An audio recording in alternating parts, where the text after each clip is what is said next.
black girls have the box. It's time for Who Watch, Time in Relative Blackness and Space.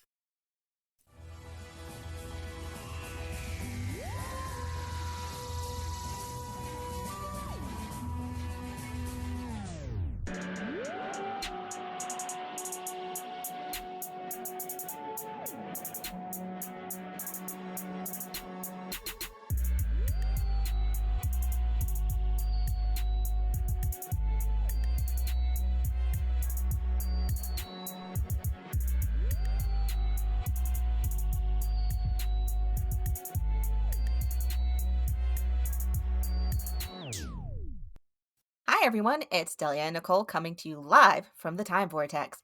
Today we're discussing the season finale of Doctor Who Flux, The Vanquishers. In this episode, the fam is reunited and they get to work saving this universe. I had to think about it. I was like, are they reunited? They are, but in like several ways. Like the fam, but also other fams do get reunited. It's a fam bam. It so is. It's great. Fam and more than fam. Like, you know, when your homie and you are more than homies, there's also those vibes. When the fam is more than fam, there are those vibes in this episode. So we gonna get into so excited. So there's really no news or anything we want to cover in this section, but do want to note that since it is a season finale, we thought we'd just skip the like play-by-play recap and just give our thoughts for the episode and then our thoughts for the season as a whole, because now there's no predicting like, ooh, what do you think this is gonna mean? We know now. So we're just gonna get into it as far as our feelings, our thoughts. I've seen a lot of takes already on Twitter, so we're gonna talk about some of those too, and I think we should just get into it. Let's get it. So what did you think of this week's episode? So I loved it. I really enjoyed pretty much all of it. Like there are a few little things that we'll talk about that I did not love, which is like Dan. But I thought it was like a really good wrap up of the story that we were being told this season. And in a way that feels like there's more that can be told, but that we got a good, satisfying like conclusion to the main story, you know? Mm-hmm. Yeah, no, I also really liked it. There was so much happening. I did feel not like dizzy, but like I just was like it really you couldn't catch your breath because it was like really jam-packed. But I think it was done well enough that at least for me it wasn't disconcerting. It was just like hold on tight. So yeah, I think it was really well done. I know what your issues are with it. I also have the same issues. But we'll get there. I think for starters, we can start with the fact that there are 3 doctors in this episode. I freaking loved that dynamic. I think it's always fun when you have multiple doctors, but I really love the flirtation and then kind of like the playfulness of which like it was just very like that's what you always kind of want. Like yes, like you're cute. That was my favorite. It I was love so that. great. She said, "You're cute," and then she said again. Well, one of them said to herself, "Like I have such a crush on her." I'm like, honestly, same. I get it. Yeah, I love that kind of like fawning over yourself, but like in a playful way, like not in like a. I feel like it could go really conceited or really like cocky and really Right. fast. Be like, yes, you're doing that. You With like other calm down. doctors, it would have been very much just like too much. Like Right, I like think it's also that 13's personality is such that it clearly is just like cute self-love, also kind of funny. right. As opposed to like other doctors being like self-congratulatory, like yes, you're very smart, Yes. you got it, yes, handle it. And it's like I mean, we know, we watch it, we Yeah, get I was there. I already know. it. And we know exactly what showrunners doctors that was. Anyway, um yeah, so loved having 3 doctors. Honestly, like I just want to for the whole season, and we'll get to our season thoughts, but this episode as well, like Jodie's performance. I like not even just her acting performance, like obvious that, but just thinking of the strain. I mean, we've heard from doctors in the past, or the actors who have played doctors in the past, just how strenuous this job is. But like, not only has this season been huge, like the scale of it's been massive, and all of the emotions Jodie's having to capture in this really massive story. But then there's 3 of her and she's still doing all that work. And when you think of the 3 particular scenes she was split across, like, that's just wild to me. I was so impressed.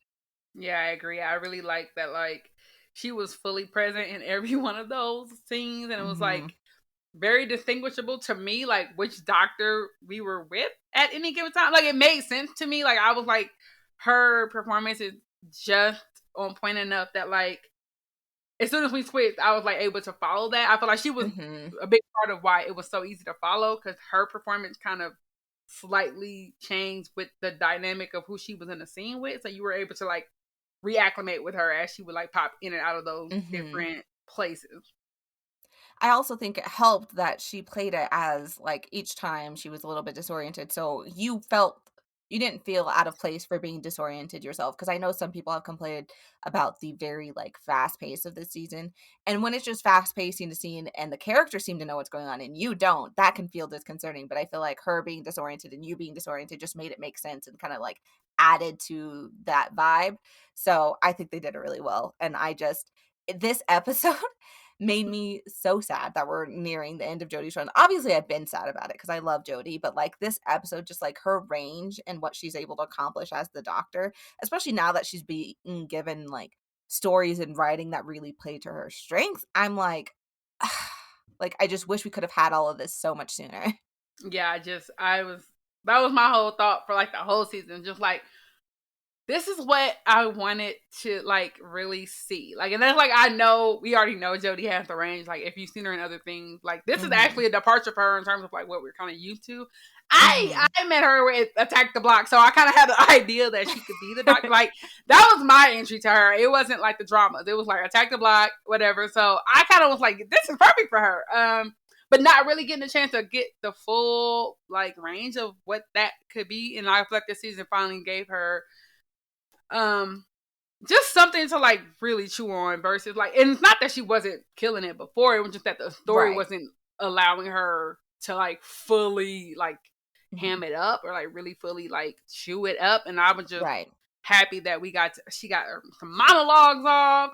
She was getting like, we was getting all kind of facial, like it was a whole thing. Like, it was just like a lot of performing, Mhm. um versus I guess maybe reacting, or versus just kind of like moving the scene along. It felt like it was time was like actually being spent with her feeling these things, even though it was like moving really fast. I don't know. I feel like I was way more connected to her this season. We were honoring those moments of like emotional, like either emotional conflict or just like even just emotional connection with the characters. I feel like Mm-hmm. even at the pace it was going, it took moments to like honor that, recognize it, and then keep it moving. Yeah. I think a lot of people forget because I know Jodie isn't everybody's favorite Doctor. But in general, when talking about like TV and movies, I think a lot of people forget that like we're at least definitely in America, I'm assuming in the UK too, we very much focus on actors because like there are celebrities, right? But like actors are only a small piece of the puzzle when it comes to making a scene work. So an actor can give their all, which I think Jodie has been for her whole run, but like Mm-hmm. your own the performance is only going to be as good as the sum of the directing, the post-production, the writing, like all of these things have to come together to make a performance really jump off I was gonna say off the page, not off the page, out of the screen. Um, and I think that's why this is finally feeling, at least for me, like, wow, because I feel like all of those things are finally coming together, and that's what was missing. I don't think it was Jodie's performance that was missing. It was Right. definitely, I mean, from episode to episode, it depended. Sometimes it was writing, sometimes it was the directing, sometimes it was not clear, but you could tell, like, they were doing, I say they because I'm also not thinking of Mandip, but like they were doing the best with what they were given. Mm-hmm. Um, and so I think that's something to keep in mind if you're listening to this and you're like, but Jodie really isn't doing it for me. And that's fine. But I think that's something to think about in general anytime you're thinking of any property. But we're here talking about Doctor Who when you're talking about doctors that maybe were or were not your favorite. Yep. Fully agree. So next, and these aren't necessarily, I don't think these are in storyline order. We really wrote our They are notes not. just as we thought they were important, so they're not. But we do want to like pour one out for our good homie Eustachius, who was a real one, because they took out my man's. They like. you know what? So by that point in the episode, we were like, okay, it's gonna be somebody. It Right. cannot. Like we had our list of people. It could Yeah, not we be. watched it together. So we were Right. like, okay, all right. So we see Like, how these teams are split. Like now we've like narrowed it down who can go that we're right. okay with. And so like it was one of those things where like I don't like I will say this with like with the like fullness of like I would have preferred Dan even like it's like choosing one right man over another, but like I feel like in the time we spent with Eustachius, we got more like Mhm. more with him than we got with Dan. So I'm like, I mean, technically, if I have to pick somebody, like that would have been my choice. Dan, if you're not clear, but we knew like, okay, this is a companion, and he was just brought on for some reason, and so chances are low, and thus like of the people, I was like, it's probably gonna be my good homeboy, and it was still upsetting when it happened. Like I was like, don't do it, come It on, was let's like. still upsetting, yeah. I was actually not even feeling bad about like a duet. So I'm like, if y'all gonna just have a random save, I'm gonna let y'all have it for this one. Like I really am. Like I wasn't gonna be mad about Like you. if I'm the like, darkness had materialized around him, I would have been like, right. okay, that's I would fine. have been like, okay, no, this is actually fine. Like, might as well. But yeah, but he went out like a G. Like he was like, it's like I love how quickly he was just like, this is the dire situation. I don't know, like I feel like he just came to peace with it really quickly in a way that like I feel like I don't know, and I feel like me or like my friends like we watch like these kind of shows. So if something happens like this, I think I would be like in my mind, I'm like, there is nothing to be done here. I'm gonna go ahead and die. Like I just don't feel like sometimes they make it such a big dramatic moment, and that would be true for some people. Yeah. But I love that they kind of stuck with his characterization of just being unflappable, like they did when we first meet him, and he's just like, angel? Okay, which is whatever. which is why we loved him, because he was like so not logical to the point, there's the like robot logical, I have no emotions, like Right. I'm Sherlock Holmes and I'm a sociopath and whatever. That is a read. That is a read. Receive that. But like there's this other way of looking at it, like somebody who's just so curious about the world and loves to learn, loves knowledge, loves exploring, and is so curious. It would be like it makes sense for his character that when this event happens, he approaches it, rationalizes it in his head, thinks it through, and comes to peace with it really quickly just because of how he cognitively like thinks through things. Doesn't make it less sad, but he did do it. He did it like an OG. Like he told them like, sorry, Potato Man, I don't think you're gonna have time for all that, because they were gonna try and kill him. He's like, actually. Like it was like a really cool moment, like for him as a character. Like he really got to go out like a G, and I forgot what he said, but he was basically just like, I'm that dude. Like that's what I summed it up as in my mind. He basically said that in my mind, but I think when the thing actually blew off, he was like, what a great adventure, referring to what he just experienced, because that's what he tells the doctor, was like, I've lived more in the short time that I've known you than I've lived my whole life, which is just, look, I got chills saying that out loud. I guess I knew I liked Eustachius, but it was not till sitting here recording this and I'm like, wow, I really liked him. That's a shame. Yes. And I think I love the kind of flip of the companion goodbye, where it's like they are so heartbroken and they are like, in a way, it's like they kind of are not appreciative of the fact that you even had this opportunity, where he's the exact opposite. And it's like, I'm just glad I got to meet you, had these adventures, and like, if I have to go, what a way to go, right? Like, what a way to go. Right. And I love that. Like, I just love that, because I feel like, again, like self-insert, that would be the kind of person like I would think I would be. Or like who you would want to be in that story. Like I want to be the person, like everybody, you want to be the Yaz and the Martha. You want to be that person, kind of. Right. But also, I'm like fine being the person that's just like, this was a chill little ride. I had fun.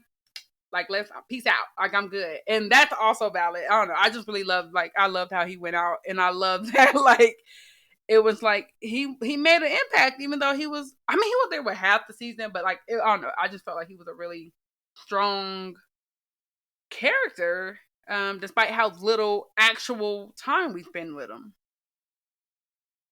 Yeah, I think for me, Eustachius, I think probably that's partly why I like him, because I actually relate to him. I don't relate to these Gryffindors. I'm not gonna lie. Like, that's just not me. It ain't never been me. And not to say doesn't have Gryffindor traits. Like, clearly he went. But like, I definitely, if I did go with the Doctor, would definitely be approaching it more like him or Bill, like just from a point of just curiosity. Like, this is so fascinating. Like, what Yeah. you're telling me there's potato men and they're like evil? That is wild. Tell me more. Like, that's where I'd come from. So I really relate to him on that level. So yeah, we got to pour one out for him. He Pour was a one real out. one. Side characters aren't always as solid as he was. So shout out. Speaking of Eustachius and Eustachius, Let's get it. untimely death. We gotta have to talk, listeners. We need to sit down and have a heart to heart, because a come to Jesus, if you will, because I've been on the Twitters, and I've seen some takes. Now I'm gonna have to assume, I have to believe in my heart of hearts, that it's none of y'all. I'm not talking to y'all specifically, but you got friends, you've seen them, your mutuals. You need to pull them into this conversation too. Let's have a talk. I've been seeing some of y'all on these Twitters talking about how Yaz was giving nothing. Yeah, condemning Yaz's lack of emotion to Professor Jericho's death, saying that how could she not react to someone who she knew for 3 years dying, etc., etc. And yet, it's very interesting to me because I have seen nary a tweet about Dan having Not a zero one. reaction. Not a tear. Not even, I don't even think he was there. I don't think he asked questions like, "Oh, where's Professor Jet?" No. It's interesting. And I would also like to point out to those new friends who are here, because you're our listeners who definitely don't think this, have pulled you here. Yes, did react. I would like to point out they literally like closed in on her face and gave her a reaction shot. She welled up with tears. So I just need everybody to sit in this moment and think to themselves, now why? Why am I upset about Yaz's supposed lack of emotion to this man she's known only 3 years? I'd like to point out, because she's known everybody else longer than this man. But I have no energy for Dan. Let's think about it. Are y'all thinking? Go ahead, Nick. And here's the thing, because to top it off, we also see Dan lose, or not lose. He doesn't himself lose. His pupper, his friend, whatever their relationship She's is, bonded. he discovers. Okay, well, first and foremost, when he finds Carvanista, I'm gonna say his name because I respect the real one. He finds him and says, like, I can't remember what he said. He said, "Oh, he made a joke about him being in a cage." Fine. At this point, Carvanista has already discovered he lost his entire species, right? Like, it's a whole Not thing. just his family, his whole species. The whole species. So, Dan making jokes. But Dan don't know at this point. Dan has no clue at this point, so we're going to let him have it. But by the end of the episode, everybody know the game. Everybody know that things can happen. And Dan does not say, "Damn, I'm sorry that happened." He don't say, "Thank you for keeping me alive." He don't say, "I'm sorry for your loss."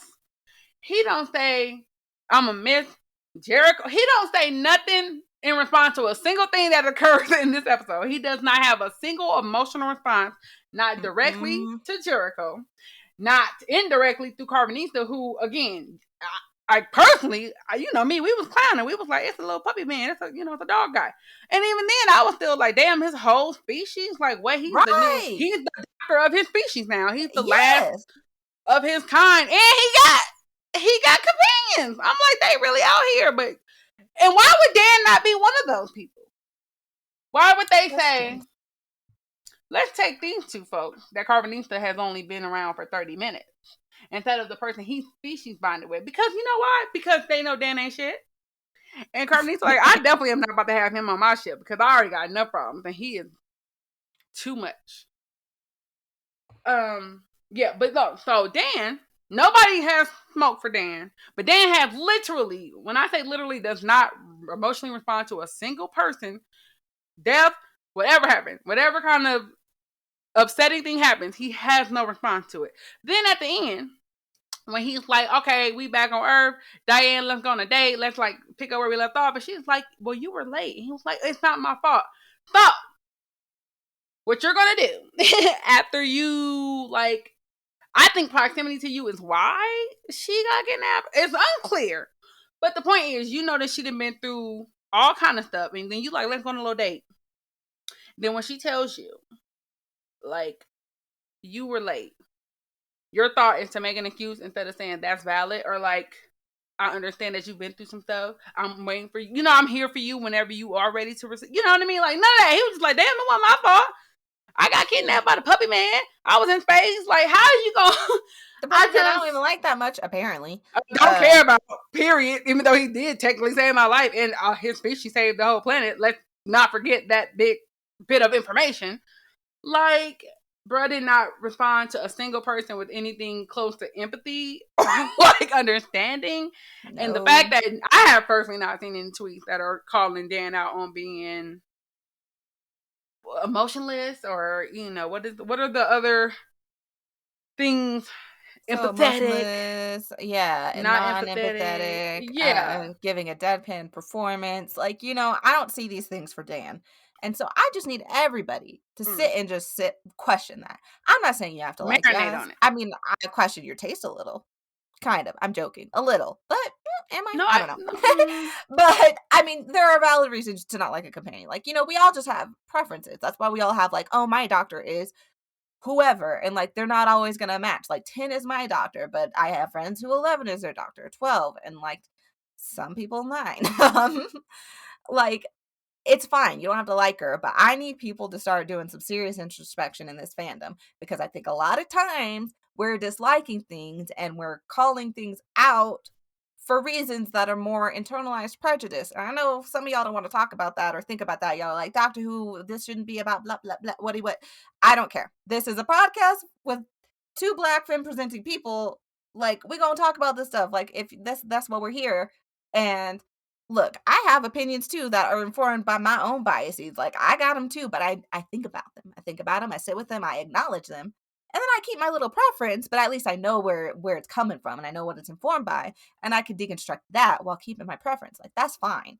So I'm just encouraging y'all to do that, because Yaz absolutely reacted. First and foremost, she was definitely emotional. Secondly, even if she didn't like, do you know how much was going on? Right.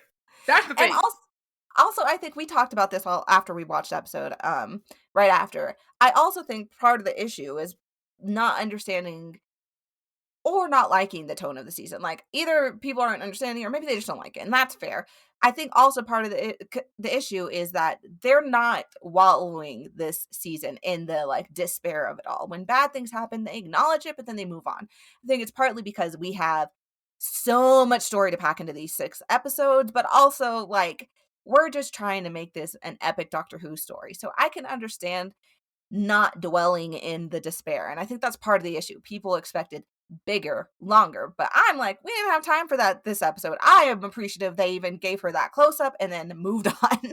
No, that's exactly the thing, because it's been kind of a consistent, not even criticism, but like a note, like, oh, they don't really spend a lot of time on the like the follow-up, and it's like they don't have the time. Like, I mean, and this might be one of those things that come from our specific experiences as being Black film presenting people, but like sometimes things just happen back to back and you just have to roll with it. Like, you really don't have time to sit with trauma or grief or any of that until, like, you know, at some point it will catch up to you, and there is still room in the like future of this show for that to catch up with the characters that we're going to spend time with, right? But like in the moment, like literally, if somebody, like, even like Yaz says, like when they're you know, like tossing a body, and she's like we got things to do. Like, it is sad that this person's dead and that we also have to dispose of a body, but like it does have to be done so we can proceed, right? Like, it doesn't mean I don't care, but it just means that I don't have time to dwell on what it means and to like really think about the impact of this choice. Like, I just have to act. And like literally so much is happening in these episodes, and so much is happening in that episode, and that is happening in a moment where like they are also actively fighting their plan is in action. So they take a moment out of the active moment, like an active plan, or like, let's acknowledge climax of the story happened. Really. Right. So it's like you have to like remember, like, all these things are happening in conjunction with each other. They are happening at the same time.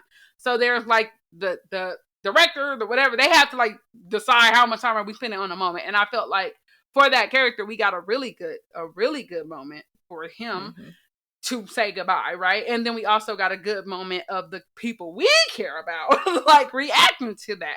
Now, if you care about Dan and thus we're expecting something different, I don't know. But from the people I care about, which is everybody but Dan, I think it was a good reaction. So I don't know. Like, I just feel like you have to remember that, like, in the moment, this is happening concurrently with other things in that storyline. And so even having a moment where the characters are thinking about it or talking about it is taken away from like what they're doing, which is literally in that time, like they are literally in the middle of like trying to get the potato to like mess up their own trap. Like, you know, like we gotta make sure they get in here before, you know, while the flux is still going, but make sure they get out. That we get out before the situation closes. It was like a lot happening at the same time. That's all I'm saying. So like that was it wouldn't have made sense to pull away for that. Especially for like 2 whole minutes or something. Like, it was a good amount of time, honestly. Like, I was surprised because we didn't spend that much time with the character that, like, he was given like an OG. Because he was a real one, and then he deserved it. So, boom. Absolutely. I'm super happy they took out that time because, yeah, he absolutely deserved it. And I was happy they showed Yao's reaction because I did, while I was watching the show, I acknowledged, I'm like, yeah, like, they've been friends and in this for 3 years. Like, yeah, that makes sense she would react. So I was so surprised to get on Twitter the next day and everybody's like, whoop-de-whoop-de-whoop, Yaz didn't give nothing, blah, blah, blah. And I was like, ooh, y'all gotta, Like, all three of them were there. Rewatch, rethink something. I don't know. Yeah, that was interesting. So back to Dan and why is he here? Like, several things happened this episode. We already talked about him really just doing his species bonded homeboy, Carvanista, real dirty, like by not acknowledging, like, you want to talk about not acknowledging, he did not acknowledge that Carvanista's lost his people. And like, as if that wasn't bad enough. Like, that already was like, weird. But we'll get to Bellinvinder. But when he is there, he's taking up space, which is what we've been concerned about all season, taking up space where other stories should be having their moment. So, for instance, Diane and Dan are reunited, which is cute, whatever, who cares? But they're reunited at the exact same time Belle and Vinder are reunited. Belle and Vinder, who we've been telling their love story across the universe for the whole season, are reuniting, but instead of focusing on them, we keep cutting to Dan and Diane, who never even went on a date. Hello? Like, hello. Bella's sitting here telling Vinder, like, you gonna be a daddy, and Diane and, like, Dan are, like, trying to figure out, like, oh, but are we really actually, like, we don't know, like, whatever. And it's like, it feels like that moment was there just to give Dan a conclusion to his arc that wasn't even really there. His arc was not fleshed out. Arc. We can't even use the word arc and Dan in the same sentence because that's unfair to writing, storytelling.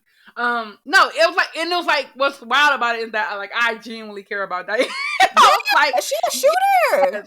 Diane, but then it's like we're attached to Dan. Like we are unfortunately like we get Diane through Dan, and I'm like, how about this? Let's not do that. But yeah, they literally cut, like they literally are hugging, and then like. They like the camera's like, oh, let me defocus on the couple we care about and like focus on Dan and Diane. And I'm just like, that's the choice y'all just made. Like my brain was literally like, wow, that was a choice. And they do it twice. They do it later.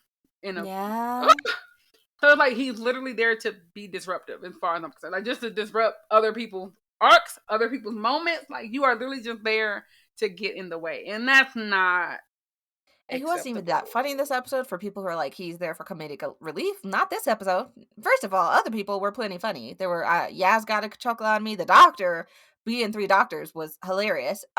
So Dan wasn't needed in that way in this episode either. This episode, he bothered me the most out of all season. Because, whereas before it was like harmless, like why is he here? But like he's not taken away necessarily because we're still giving everybody what they need. This episode, he was actively taking away and actively not fulfilling the character they had set him up to be. Like, I feel like the Dan we knew up to this point would have cared that Carvanista's people are all gone. Yeah, it was like I laughed at him multiple times in the episode, but it was like the incredulous laugh, like, wow. Not like, oh, that was genuinely funny. So I was just like, what are we doing here? Like, every moment with him in this episode definitely felt like it should have been spent elsewhere. And I was just like, why are we doing this?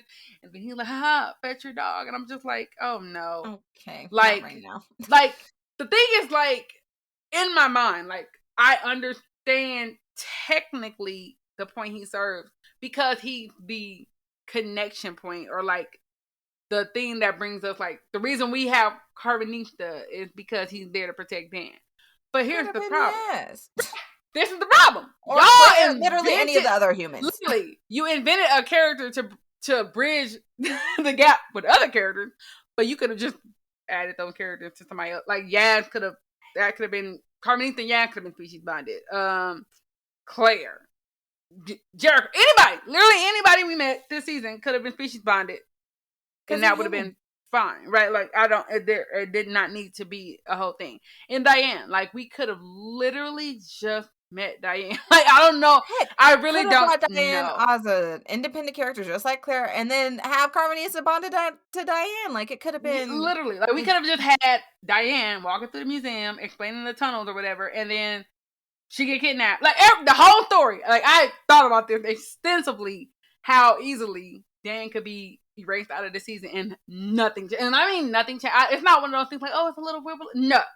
I promise you, it can be completely the same without him. We'll talk more about that in whatever coming soon. You'll see. We have thoughts and plans. We are gonna and plans. We gonna talk about that because whew. So yeah, Belle and Vinder did get robbed, but I did just want to take a moment, like a little section of the episode, to say it was very cute when they did get back together.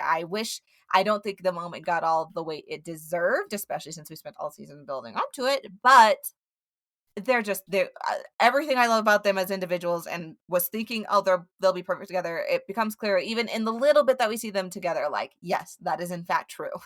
Yeah. They're super cute. They both are shooters. Like, they're on that same like wavelength. Like, I just love that. I love that they're both shooters, but they're both like positive people. Like, they both they could have easily been like really broody and like really like, I've been through this and this, but as soon as they see each other, it's like none of that. Even but while they were separated, they for the most part were like not leaning into that. And I love how like, we didn't have to do the whole like trauma porn thing where like we have something really horrible happen. Like, what happened in the past happened, and it's still like a bad thing that happened to Vinder, like his experiences, but it wasn't like they didn't like use Belle in some kind of, like, I was just kind of nervous. I was like, the way that ship gonna be acting with these characters, I don't know. Like, I was giving him the benefit of the doubt, but there was a part of me like they might try to put somebody in danger to further, like, give drama. And I was like, please, let's not do that. And I love that they did not make that a drama point. It was just like, we just gonna have them reunite and be cute, and then they're gonna just be shooting together for the rest of the episode, which is like optimal for me. Like, I was like, yes, this is exactly. It's more realistic, to be honest. Like, I mean, trauma happens and life happens, but when you're in love or you're married or whatever the case may be, like, if you're apart from that person for a while, like, when you first see them again, your first thought is not, oh, look at all the things. Like, you're just so happy to see them. Like, you forget the rest of it. So I thought that was so cute and very, like, realistic. Like, oh my gosh, finally I get to tell you all this good stuff. We're having a baby. Like, makes total sense to me. I will say at the end, so their storyline wraps up by going with Carvanista. Like, it's like, oh, a family and their dog. Like, LOL. And I'm just, it makes no sense to me. I'm not saying. It's weird. It's weird, but I have, like, that's one of those things I have thoughts about. Yes. I don't, like, I haven't fully just saying, resolved it. But yeah, it is a choice. Like, what is happening here? They don't have to stay with the doctor. Like, that didn't have to be a thing. But I'm just like, they don't know. They knew Carvanista, like, Belle knew Carvanista for 5 minutes before the doctor got there. Like, not even. They were, like, about to shoot out each other, and that's when the doctor showed up. Like, they're not close. They definitely colonized his ship. Yeah. Like, okay, Belle, because you were in command of that ship for a while. However, that is technically a Lupari ship. So you are colonizing this ship, and then you're not giving Carbonita a choice. It's like you can stay on the ship with us, or you cannot stay on the ship. Yeah, like I know Carbonita doesn't have anybody, so it's like we should give him somebody, but like we'll talk about that at a later date. But like it's I don't know. It was just strange. It was a strange choice. It wasn't a harmful choice. Just like one of those things where I was like, I mean, okay, I guess. Yeah. But I did see it as like, and it feels like it might have been intentional, but maybe not. I can't call it, but it definitely feels to me like a paralleling of the Doctor, where it's like we know that the Carbonista and the Doctor have history, and then there's like now they are kind of similar in that it's like, oh, we're the last of our kind, even though I don't even actually know at this particular point if the Doctor's the last. Like other than the Master, I don't know. It's very unclear. It's very unclear. Also, nebulous. might sound like the Doctor was the only of their kind. Then they made more of the Doctor out of her kind, and then like who can say? It's like who can say? It's all over the place. I think it's meant to be nebulous so they can choose to do what they want at any given moment. So like, yeah. So cool. I felt like Carbonita did the Master kill them all? We don't know. We don't know. I take his word for it that he definitely gave it the old college try. Like some of them could have got away, but I think he definitely would have went in with the full intent. But yeah, like Carbonita's now like the last of it, that he's aware of. And then also he's like, well, I'm taking these two like humans, or it's kind of like he becomes the Doctor in his own story, right? Like now he's his version, and I kind of like the idea of that, like becoming the thing that not necessarily that you hate, but like you have this relationship with this person. We don't know what that relationship is, by the way, but we do know the Doctor's relationship with their companions and how they kind of leave them and then have to da-da-da.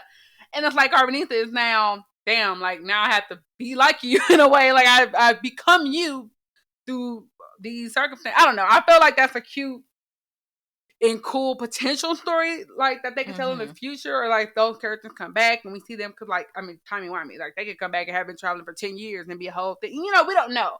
But I just like, I felt like they have a whole kid. like a whole just child talking and stuff. Ooh.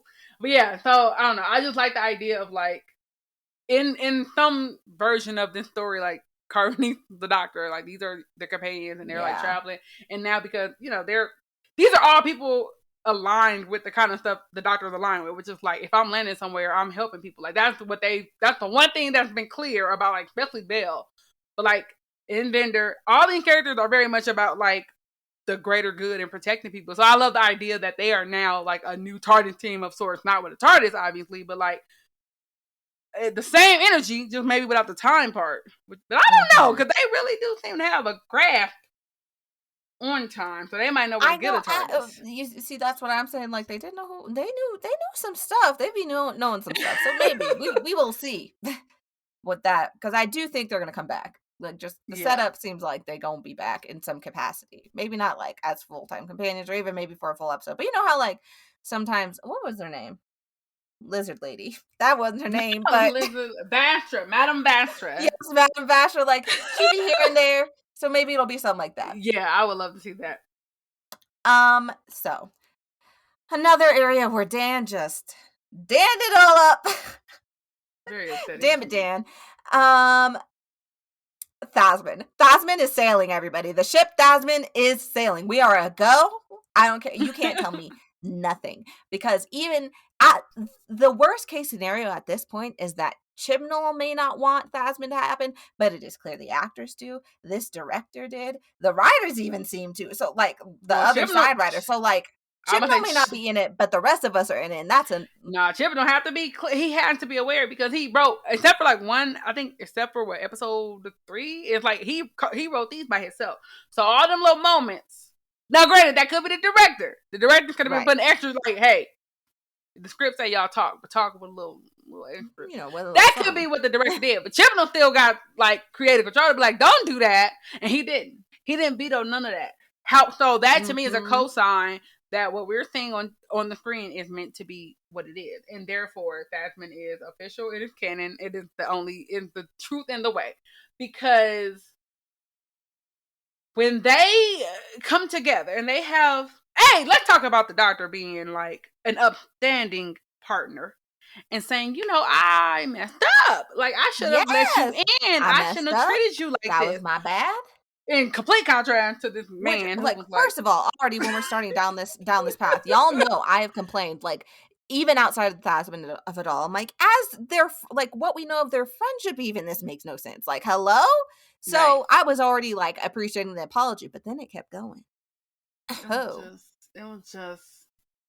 was very much like, to me, and look, hey, to me, I'll put the little caveat.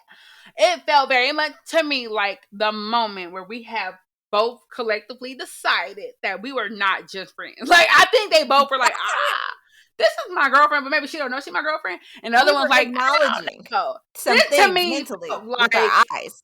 Yeah, this felt to me like we are like, did we just become like, are we in a relationship right now? Like, is this what just happened? Because that's what I saw. I ain't want to gossip, but a few more words and we would have been there. We also, was like, when so close, and then here he comes. Here come Dan. Where's my room again? Fam, if you don't just look around, oh my gosh. You ain't got nothing else to do. Bro, just walk around. You'll find something. Like, how dare you? Interrupted that whole moment. And because also earlier in the episode, as if like this wasn't good enough, we did when 13 shows back up, they, first of all, like, she's excited to see everybody. She tells, she misses her. Like, she's like, I miss you too, or whatever. But like, she's first of all split up into two other places. Also, there's a lot happening. The universe coming to an end and everything. So she doesn't have time. But the doctor does say, "Wait, hold on," and then like gives Yaz the longest hug. And I was like, there is longing in that hug. I'm so sorry. Like, they yes, like I'm watching.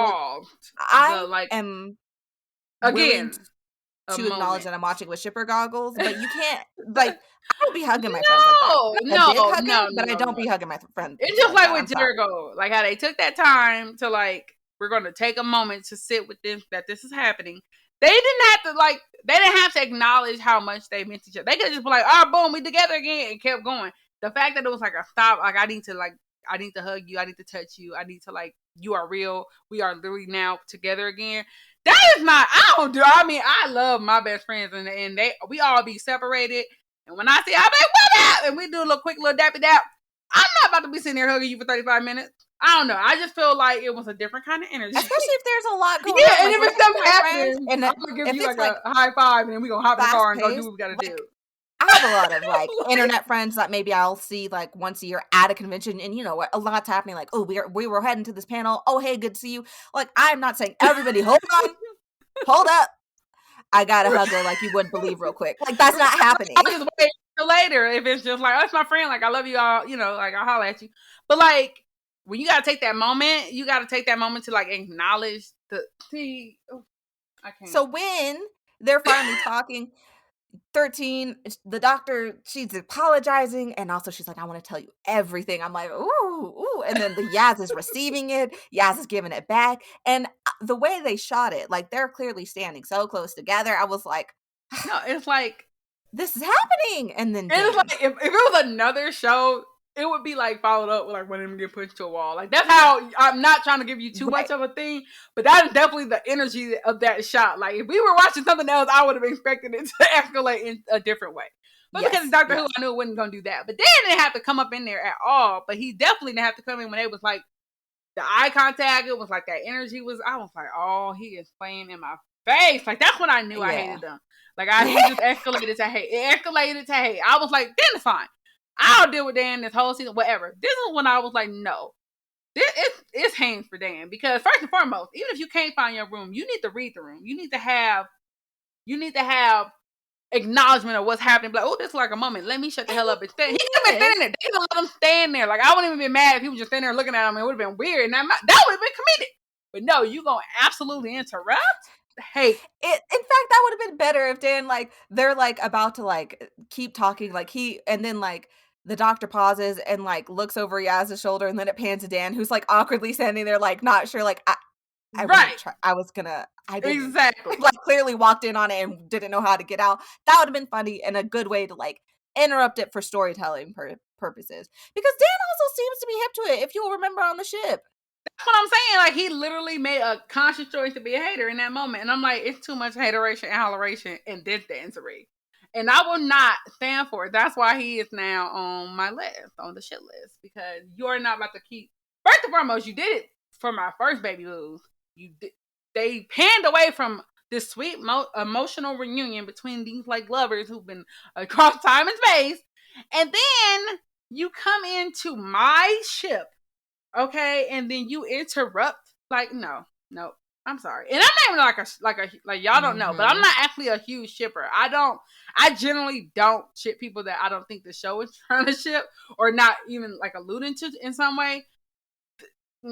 So this is disrespectful to me specifically because I have given my like I've invested in this particular ship, and you sit here and you come into my face and interrupt this moment that I have been needing and wanting. Yeah, Nicole isn't really in the romance at all. Like that's not their bag. Like a cute little something, but like you don't seek it out quite like that. Nah, I'd be like, oh, that cute. I am always having shipper goggles on. Like I will admit, like I do. I be staying with them on. Nick doesn't. So the fact that Nicole's out here too, that should tell you something. It's just rude. I didn't appreciate what he did there. No, I don't appreciate him. Matter of fact, like rewind a little bit. I don't appreciate him getting invited. Quite frankly, like this is like the fourth time, not even being dramatic. The fourth time he has had an opportunity to be left at home, and somebody's like, "You want to come?" And I'm so tired of it. It's like at this point out of character for the doctor to keep doing it because like usually if I didn't brought you home this many times, like you just end up at your house. I'm gonna leave you at your house. The fact that we keep like. Dan is fetch and they trying to make fetch happen and I don't appreciate it. And fetch ain't gonna happen. Like y'all need to just quit it out. Or like maybe it will like post yes, but now is not the time. This was not the moment to introduce this man. And then to have him just not provide any I don't know. Like he did not do a thing. Like y'all heard it every episode. I was like, okay, I think he's gonna be here. Like, I think it's gonna make sense next episode. I think I gave him every episode to, like for the next episode to make sense. And finally, he had a moment where he could have been something and still gave us nothing at all. And I'm like, even like I really was like, okay, he's here now. They could flip, the tables can turn with Carbonite, and he can actually be useful for Carbonite. Nope, didn't even do that. I'm like, nah, he ain't. He's useless. It's a useless. Yeah, character. No, they really didn't. All the places where he should have been used, they didn't use him this episode. So if the doctor was still into giving rude nicknames, he definitely would have been like the idiot or the spare. I like the spare. The spare feels good to me. That's him from now on. Right now. And well, I'll save those thoughts for when we get to like talk about season in general. Let's move to our last couple points for this episode. The conclusion of it all, the flux, the fugues. Yes, I think we did pretty all right. I think so. I know some like for some people it's like, oh, there was a lot left unexplained, but for me, I'm happy with it. Like they explained just as much as I feel like they needed to and left as much ambiguous as they could get away with, which sets us up for what is unfortunately the end of Jodie's run. So right. And like for me, I felt like every ending is a beginning in Doctor Who. Like that is how it works. Like we are rarely given strong, conclusive. Like this is a final story. But I think it really brought together at least the main things. Like it's called Doctor Who Flux. Flux was the thing, right? We had a really good explanation of why it existed, what the purpose was, what it was going to do. Like in a way that we don't always actually get. Like sometimes things just are. And this time it was like, no, this is a very well thought out like plan that we were doing. And so we got a good conclusion out of that. We also got a cute like little situation with the Fooglies where they were just giving, they were doing a little villain spiel. They were giving us everything. And also like it was a good conclusion for them because they have for the past, at least especially the last 2 episodes, been very the whole time, but especially the last couple episodes, they be like, we are here because time, that bitch time, you will not hold time down like this. Like, you cannot keep a good time down. And so it was very much about them achieving those ends, right? So, like, when time is like, now, look, bruh, you kind of dropped the ball. I'm not going to lie. You definitely dropped the ball. So I'm going to have to get you. You didn't quite do what you needed to do, but I appreciate you. I appreciate the dedication. I don't know. I feel like that was a really good ending for them because they were like fanatical. Like it's like I don't think they were played that way. But when you listen back to it or think about it, they have the whole time have been talking about time as like this is who we are. We are serving someone else, and like they have been using time as a personification. So they've always been talking about a person. I always thought it was just that time is so powerful as an like concept. Like I was like, yeah, as a concept, as a thing that exists in the universe, that they were personifying it to like explain the plot power, but no, time is literally personified. Like, I mean, we don't know what time's whole deal is right now. Like, are they an entity? Unclear. Like, it's something. They are something. But it wasn't until then that we realized, like, oh, time, like the person or being time. Yes. Oh. And I thought that was so first I'm like, okay, well, you know, they out here in these streets, in these galactic streets doing what they do, and I love that it was like they out here like David Tennant and Harry Potter. They were like, I'm about to get back to my master. I'm gonna do what I gotta do. I was like, literally, and to the point where like even when they knew like, oh, it's a wrap on us, and they were just like, damn, here it is. We still get this, like, even in this final moment, like we still out here doing what we need to do. So I actually love that. I love that it ended up being like a being of some sort. Like we are still unclear, which some people might have an issue with, but to me, I'm like, ooh, the potential storytelling of that aspect. And then they dropped a little naughty note, a little tip, a little tidbit, about like talking to the doctor and saying like, you know, time and its master. And like, look, we know the word master means other things, right? Like we know. But we talked about this last week. We talked about it. Y'all were there. Like the first and foremost, like when you think about this story, this is a direct response to the masters, like telling the doctor about their past or whatever. So like the master is the part of the story, even if they are not visibly a part of the story. But we're gonna get to that. I'm gonna need y'all to come correct on that part. Absolutely. But yeah, I actually really like, the more I thought about that, the more I liked it, because I'm just like, this whole time they really just been like fanatics, right? Like you don't think, you just think like the all power to serve their greater power being. And I did like that they even like said like, that's your faith, and I was like, ooh, this is so interesting. Yeah, I mean that when they were talking to the doctor, because the doctor was, you know, saying like, no, you can't do that, like life matters or something. They're like, that's your faith. I was like, ooh, okay, interesting. So I loved it. I also love that time is hella petty. Yeah, they really showed up with the doctor, said, well, we still showed up with the doctor for you, and time basically said, what am I supposed to do with her right now? Like no, don't you fret, I got plans for this one. Which I just like. Time having an attention is very interesting to me as a concept, and I just love that time is like, I see you, and don't you worry. we will have a conversation in the future, which is like definitely ominous and definitely threatening.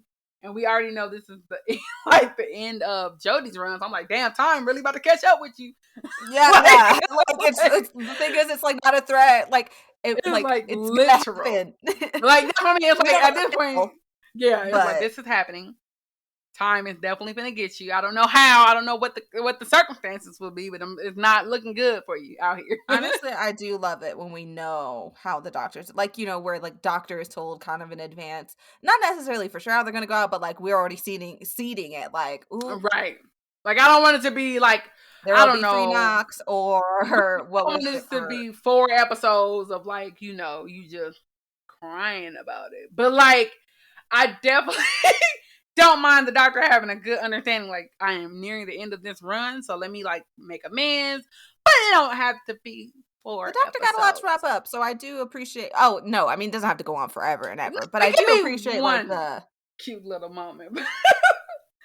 Yeah, I do like when they get a chance to like make peace with, like, especially if they specifically in that form had a relationship that it might not have the same, you know, it might not be the same when they regenerate. You know, some of these things like we like, oh, they're gonna be good, they'll be alright, like they connected. But some of them, like I feel like as soon as I regenerate, me and you ain't gonna vibe no more. So I want to say I love you. I had a good run. Like I think that having a chance to do that is cool. But yeah, the Doctor gotta get it together because time is on your ass. which is so funny because they really been playing in time and space this whole series. The whole sync the years of playing in time space. Okay, across different body shapes, different like you just been doing playing in a face with different faces. Time is ready. Time is gonna get you. Time is finna get you. It's been waiting. You thought you were just getting away with it, but no, it's been waiting. It's like, oh, your time coming. You keep playing my face. I got something for you. So yeah, I love it. I'm excited for it. Love the tease. Love what they're setting up. Of course, Doctor Who be playing fast and loose with its own ideas, so like it could fall right on its face. But the setup right now is pretty good. Yeah. So with that, I guess we can get into what's our final verdict on the season. We basically touched on most of these points just in talking about the final episode, but I do want to say this episode was very good. It was giving what it needed to give, and we realized that the director for this episode, Azure Salim, directed all the best episodes in our opinion this season. He directed episode 3, which was Once Upon Time. That was iconic. Episode 5, which was Survivors of the Flux. Y'all were just here. We talked about it last week. And obviously this episode, The Vanquishers. Again, we kind of talked about like the thousand of it all, but also talking about how direction makes all the difference. Those episodes really stood out and really like are what, I mean, all the episodes were good. Like, don't get me wrong. The season was good, but those episodes really stand out. And if they had been bad, would have probably wrecked the season. So that just goes to show you like that these things make a difference. Like, yes, Christian Noel was writing them, but he also wrote the other season. So like that doesn't always mean anything. So direction makes a difference. Performance, you need the perfect mix. And he really, I just want to give a shout out to him. I don't know much about him. I think we saw that he's going to be doing like something with a Nazi voice. What's it? Yeah, yes. He's directing. I assume it doesn't. I believe direct. Yeah. It doesn't. I think it's just listed under director. So we're going to say directing the episodes, and that is. I mean, it's exciting because I feel like he has a very good eye for like these moments that, again, we were talking about, just like lingering at the right time to focus on the right people, like small things that elevate the story or like that change the writing on the page to like, again, now I think Azor might be giving us Tasman. Like, he might be on the team. He's on the ship with us. I have to be because I feel like I feel like he's giving us what we need from that angle. Yeah, so I think like we had to shout them out just because I feel like these were the best episodes, and they also are the episodes that like make me the most excited about like these characters and these like relationships. Like, you know, that's what I'm saying. So yeah, like I hope we see more from him. It seems like he's like really. He's busy. He's booked and busy, but I hope we see more from him as far as like Doctor Who. I don't think he's slated to, or if he is, we don't know, to direct any of the rest of Jodie's run. But come back, Drew. We love you. Love you. You got some fans in this fandom. So, I guess my other thoughts, like, I know this is true of every season of Doctor Who ever. Like, this is not unique that people are unhappy with the season. That's true always because people come to Doctor Who for different reasons. So certain seasons are going to scratch certain itches for certain people and not for others. So I get that. However, some of the complaints I've been seeing, I don't understand them. Like, you're entitled to not like the season. Like, again, there are things we have been complaining about. Like, for some of y'all like Dan, and we stayed on him. Like, he wasn't bad all the time, but we have stayed not giving. We don't let that man breathe. So like, obviously, you can have differing opinions, but some of the takes I've been seeing, I'm like, it really feels, again, do the introspection. Like, if you're someone who doesn't like the season, like, I would like to know why. Maybe ask yourself why, because some of these things, I'm like, these are just Doctor Who things. Like, that's what my thing was. Like, a lot of the stuff that I saw, I felt like was like, I feel like this applies liberally to like every single season. Like, the specific criticisms are, again, there are valid criticisms. There are things that people did not like about like the pacing and all that, which is for sure. Clearly different because it's a much shorter season, so they are Right. packing more story into shorter episodes. I mean, Some shorter people, amount of time. yeah, And some have people didn't decided like that. that's not the move, which, you know, Right. fair enough. Like, And then like the I get tone it. and stuff. But I'm like, I don't know. Like, cause to me the tone is very much like is what I think attracted me to Doctor Who. Which is like, are we being comical? Are we being serious? I don't know. I felt like it matched that level.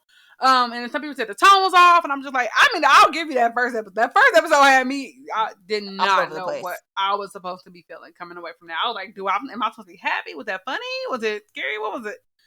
But I feel like that was much more crisp throughout the season. I think they carried it through really well. Like once they got it in episode 2, I feel like it was pretty consistent. And I feel like it felt Doctor Who to me, like ramped up. I think they ramped up a lot of stuff. So like if there are elements that you don't like about certain things, that might have been more pronounced because everything was kind of turned up to 11. But I don't know.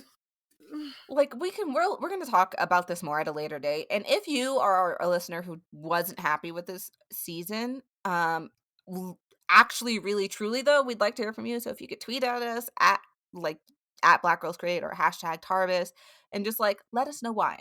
Just out of curiosity, I'm just trying to like understand, and we can at a later date we'll like discuss the things we see, find, hear, and our thoughts about them. But we don't really want to get too much space for them in this episode because we were trying to react to the episode itself, but it's hard to stay away from Twitter and like see the takes. But I will say overall, I feel this season was all of the best parts of New Who amped up, not without flaw, but like it felt reminiscent of RTD in the best ways and reminiscent of Moffat in the best ways. Like it took them at their best and put it all in one season. It still had flaws that are very much integral really to Chibnall. Like Chibnall just has some issues with writing that I think are just part of him and he's gone to work on long term. And those were still issues and I get that. But like, yeah, I feel like we got the characterization and the relationships and the just emotional stakes that RTD can give while giving the like complex, like interwoven, timey-wimey story that Moffat often tries to give to success and sometimes not so much, but it gave us the best of that. And so I was feeling it. It felt like Who. It felt like I was coming home. So I loved it.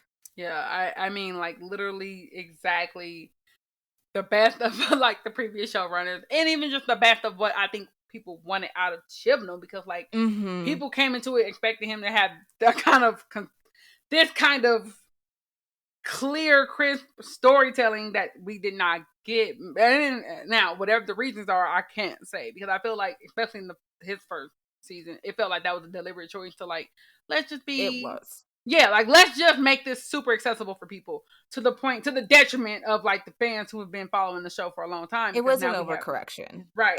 Because Moffat had gotten so convoluted, whether you liked his run or not. I'm not even saying that, but like you can't deny by the end.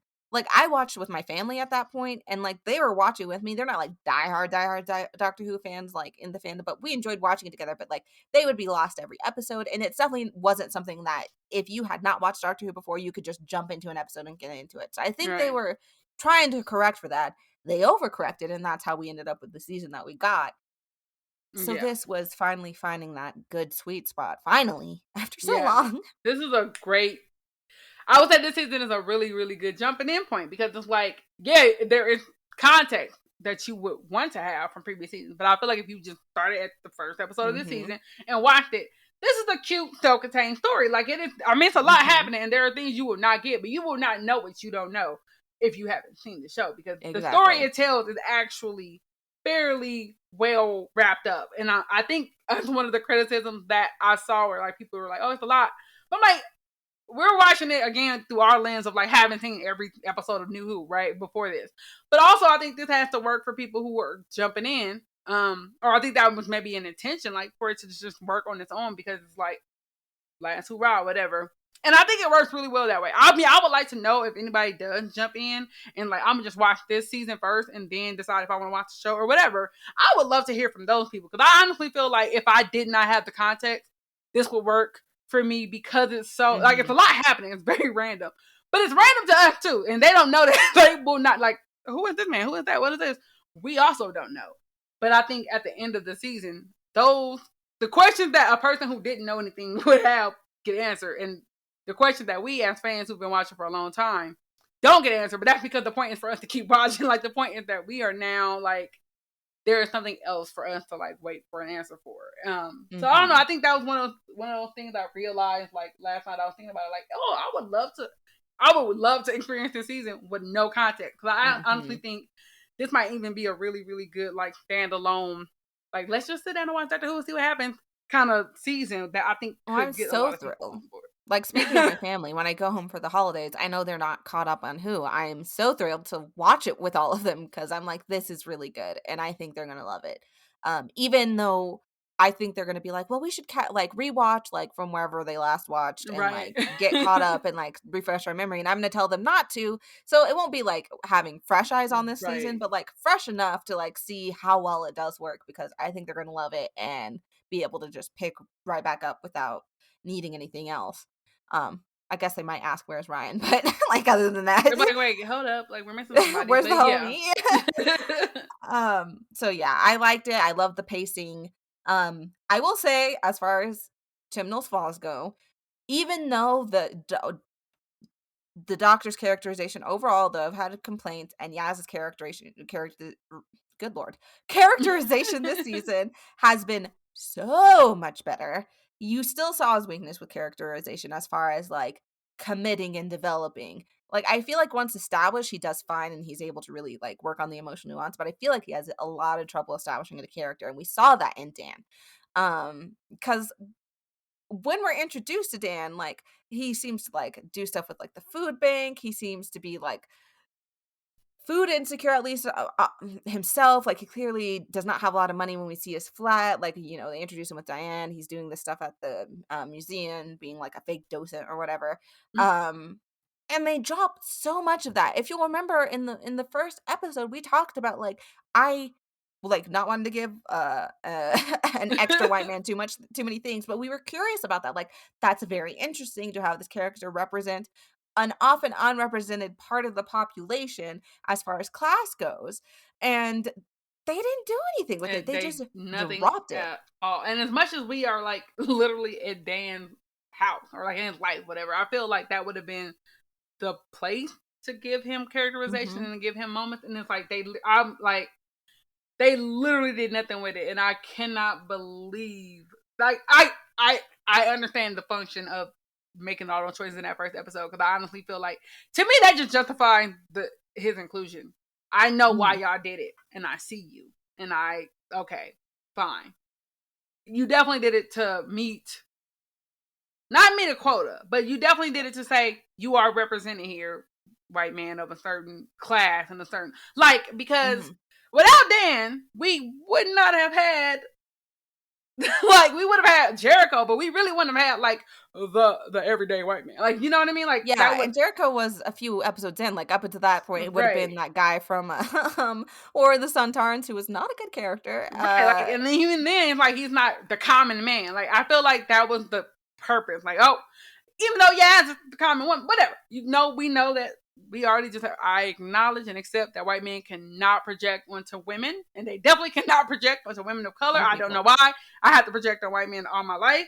I figured it out, but they can't. It's fine. They don't know how to do it. But see, they added Dan for that purpose. But then again, even if I'm that character, if I felt represented in that first episode, I would then feel not represented for the rest of the season. Like I would feel like, what the hell is this? Like I'm not like my who I am as a person and my reality is not a toy. Like it's not like a costume you put on. Like that would have I don't know. Like it didn't really influence Dan's that's stuff character. I noticed. Like on top of being like, you know, black and a woman or whatever. And like on the LGBTQIA like family, like I also personally like grew up poor. Like so when it's not something you see represented in TV much. And I think that's why I was like, oh, I could appreciate this from Dan because like this is just not a perspective that is valued, at least beyond the like, oh, poor person, blah, blah, blah, like in the way they could have done with Dan. So if that's the like my main point of view I'm coming from, I would be so mad. Like There's so Exactly. much that's not accurate. So many things he would have noticed and how he would have reacted to things, and could have, like, it could have fit into the story. These moments that you could have found, but they didn't do anything with it. So he's not fulfilling the slot of representation you gave him, because it's hard to see it as anything but that, especially when you didn't fulfill it. Right. It's literally like a checkbox. Like, oh, we have this person, and it does not Right. inform the character And at all. And that is he didn't do anything with it. He wasn't like, he didn't provide bring any like particular skills. Like, we've talked about Donna before, and how like she had a certain set of skills that once she was had the opportunity to use them, were like very useful to the Doctor and their travels. He didn't really have anything to add. Partly because Yaz is like just super competent. We didn't need anybody to add anything. But there you go. We didn't need anybody to add anything. But like, he didn't add anything, so it's like, okay, well then why is he here? And then you oh. think, okay, comedic relief. But the writing He- was so much better this season. There was comedy throughout. Like, we didn't right. necessarily need him in that way either. Like, he was literally there to like know who why do I want to say Jacobson? The Williamson, I'm bad with names. The tunnel Oh, fella. He Mad was Mole. there to be like, this man be building tunnels. That was it. That was like the whole like his Mhm. whole thing that he brought that other people did not have context for, because they're not from that local area and when I had that very local knowledge. He was just like, this the Mhm. dude, this the bloke that built the tunnels. But again, Which you I could can have had appreciate that small tidbit, but I feel but certain they yeah. could have found another way to No, figure out how to introduce that. 1,000%, 1,000%. And that's With the thing though, having like Dan the when whole we season.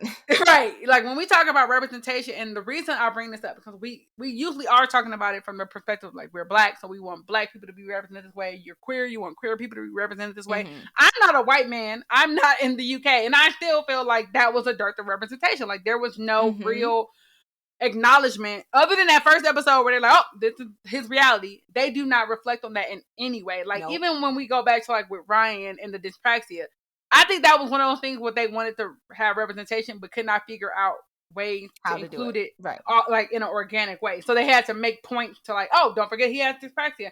I think that was Even much though they more so did that forget it. right. That to me was much more so like we didn't realize the problem with like how we would visibly show this We didn't realize that just disability. saying representation wasn't enough, basically. Right. So they have to remember, like, oh damn, yeah, remember he has dyspraxia, so you have to explain why he's able to do this or not able to do this. Versus like somebody who has a more visible disability, it's not that difficult because that's just how they like. If somebody's in a wheelchair, that informs them in a way that you cannot omit. Whereas if somebody has an invisible disability, you have to be very conscious. So I think with Ryan, it was more so like the intention was there. They just didn't realize the challenge of making that a visible thing that people can see and understand that perspective. With Dan, it is completely just that we wanted to say that we had this kind of character on the show, but we don't actually want to think about what being this character is or how that person would experience life. Because I feel like, I mean, Mhm. even your whole house getting shrunk, we already know he like. I feel like that's one of those things he would just nag about, like, or be very like pressed about at all times. Like, damn, I already ain't got, like, I don't have much. Like, what are we gonna, like, what are we doing? Are we gonna bring it back? Is it gonna get like Mhm. whatever happened? It was just like it was never brought back in any kind, not even like subtle ways where it's just Not like even when he goes back. Like, we see him back at the museum, but like that's it. Like, right, like anyone not like that part no. was the And I less still don't know if interesting he part has about a him. job. Like, did he get the job, or is he still doing that mess? Like, is he still just showing people what's going? Like, they don't even like close that loop. Like, I don't know if this man got the job at the museum or if he's still doing this. Like, it's like if he's still just popping up at the museum, giving people tours, and he don't work there. Like, there's no character growth, development, or anything. And then you have him like be just like not really in a place to receive what Diane was trying to give. And so it's like you literally do nothing with this character. Like, and when I say he's useless, I mean that in every level. Right. I mean, like he provides no emotional. Cause you can do nothing, but because you are important to other characters, you are important to the audience. Nope, Mhm. that doesn't But happen. you didn't know any of these characters prior Right. to, I mean, besides Diane, but we also didn't know Diane before this, so that doesn't count either. That's what I And mean. like, Like no purpose, not narratively, not like connecting with the characters. Like I don't understand. I don't and understand. this is no shade to like John Bishop. I know John Bishop has like a lot of fans, and like he's got like, I mean, he got dimples. like, yeah, he got he got dimples, but He he's do got got like some dimples. he does good work. I hear in the UK, I know people who like him a lot in his other work. Like, okay, like I get it. And, you know, for what he gave when he gave it, like there was definitely potential there. I think that's what's so frustrating is that there's potential. Like, I am not faulting you if you enjoyed Dan or John's performance. Like, I get it because the potential was there. Right. However, they squandered it all. And so it's frustrating, especially when our complaint, and a lot of people's complaint from Jump, from like 13's first season, it's that it's too cluttered. The characters who need to get shine aren't getting shine. I mean, all the companions weren't except Graham because Graham was being given a lot. And Yaz and Ryan suffered for it. And then even still, once we're like, okay, well, Ryan is kind of a wash, unfortunately. And, you know, go ahead, get yourself some other gigs, Tosa. I get it. We're like, okay, we're gonna get Yaz, but you shove this man in here, and we're like, okay, well, at least prove that he's useful and he's gonna bring something to the story, and then he doesn't. So it's like, why? Why? Exactly. It's like it's coming out of the lack of being able to like if he was already there the whole time and we just had like doing nothing, whatever. We already like on board. It's the fact that you've taken time to like include this person and then not make them useful while you are also like taken away from a character that we wanted to see and we finally had a moment to like really get to spend time. And I will say I am very glad at how much Yaz got to be like It was so out much better here. this episode. Right. Or And it was episode like this season. Absolutely. right. And I'm like, but damn, think about if we did not What have would to have happened if Dan was not there? like without Dan, how much more could we The have only gotten? thing I can appreciate Dan for was the scene on the ship where not the Thasman ship, the literal ship, But it still the where craftsmanship. yeah, well, yes, where Yaz is, you know, dealing with the fact that she misses the doctor and she's like very down, and they have that heart to heart. Like that again is another moment where we see a lot of potential from Dan, but again, it doesn't go anywhere. And that literally could have been anybody. That could have been Jericho. That could have been Right. because it wasn't Well, it had to be about somebody who knew the doctor, I think, well no enough. I mean, Dan them only knew her for a both. second, but Right, like Jericho actually may have had as much interaction as Dan had you're before they right. split up. Like it really wasn't.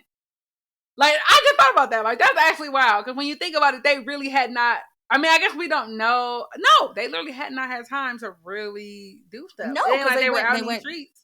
they were on the streets, and then See, she's like, "Do you want to come?" They end up, and we're supposed to be the Crimean War. They finish and that up, yep, boop, and then the they Angel takes separate. the TARDIS, and then Dan doesn't spend most of that episode with the Doctor Yeah, either. he's not with the doctor at all. Like he pretty much gets Not they that get to the in the Crimean Wilson War and they times, separate, and then like not with the Angels, and then they're stuck in 1901, and then that's it. So like, really, right. they're like that. Oh my goodness! So Dan also has found another way to be useless because he doesn't even like have a relationship with the doctor. Like, why are you here? Like, and the doctor. That's why I said it's kind of out of character for the doctor to keep inviting him because like the doctor usually invites people that They like bond in some way, whether like something. I feel it's like an the doctor's just like, intellectual bond or I just guess since we shrunk your house, you might as well come. Like, it just feels very like, again, here's your like, new room since I shrunk yours. right? Maybe Like, I don't could have know, been a but it's funny like, conversation, that but could have been, that would have been, see, this is the problem, because like, all the ways that we can make Dan work, but none of them they did. And I'm like, what were y'all doing? Leave that, and I say y'all, because Chris wrote this whole season with like I was one gonna say he co-writer can work from one later. episode. He absolutely So, can work later, but it just did not need to be this season. And yeah, like so for the moments that he did shine, John Bishop did a good job, but like for the most part, he was just so unnecessary, and it's like super unnecessary. why? And I think we all need to acknowledge, like I know your former hosts have talked about this, but we need to talk about it again. And I think we just need to call a thing, beloved. And like this show, and maybe more broadly, BBC has a problem with just letting companions of color be and exist on their own. I think after Martha, this is my own like thoughts. I think after Martha, the fandom hated her, which was racist. Oh, it was It racist. is what it is. It was absolutely racist. The fandom hated her, and it seems like since then we can't have a companion of color by themselves. We can have white companions by themselves, like solo companions that are white, but if it's a companion of color, we need to bring somebody white into the mix. And it is a very frustrating because we see it, well, now with Yaz twice, Yaz with Dan. Before that, we had Yaz and Ryan. with Graham. Before that, we had Bill with Nardole. Why was Nardole freaking here? Yes, your new host also do not like Nardole. Oh no, baby, not at all. No, ma'am. No. And it's like, okay, this is a pattern and a trend, and for why? And I think they needed, we just have to call it out. And I encourage everybody else to call it out because they're not going to fix it or acknowledge it or do anything about it unless we do it. I know, I can already hear, I already hear those fans being like, yeah, but we have a Black doctor now. Like, and the Black doctor also doesn't get to be the doctor in her own right. So Right. miss me with it. Like, it's not enough to have that character and not let us get to spend time with the character. Like, it doesn't count to cast a person and then use them for 20 minutes over several seasons. Like, let's be clear. Thank you for casting them. I love that this person was thought of. But like, if you're not going to use them, it makes no difference. Like, I don't like. Should I be thanking you for the crumbs that you give me? Like, right. Please. Exactly. So love yeah, Ruth. like, I don't want that. I don't misconstrue what I'm saying. I love Ruth. I love Yaz. I love Bill. Absolutely love Bill. But y'all keep doing this, and it's like, okay, I see your game, and I need y'all to see your game and stop it. Yeah, I just want you to just be. I want y'all, somebody, whoever. I guess we're talking to Russell now at this particular point. I need you to be firm. Like, if I'm gonna cast a person of color as a companion, I want the audience to have to live with this companion. I want them to have to empathize with this companion. I want them to have to experience what this companion experiences without having a buffer or somebody who I can then be like, oh no, I'm this person. No. Because I think the problem with Martha, people didn't like Martha because they were racist. But like, all the things they liked, like, that was it. Because I mean, I literally, like, 100%. No, yeah, like, I literally would like break down, like, I guess the thing I was doing on Tumblr, like, I would take screenshots of people's, like, what they liked about, like, Amy, and what they liked about Claire, and what they liked about Rose, right? And then I would be like, these all apply to Martha, but why did, for some reason, like, what is it? And then, like, people just, I was not well liked on Tumblr. No, I wasn't.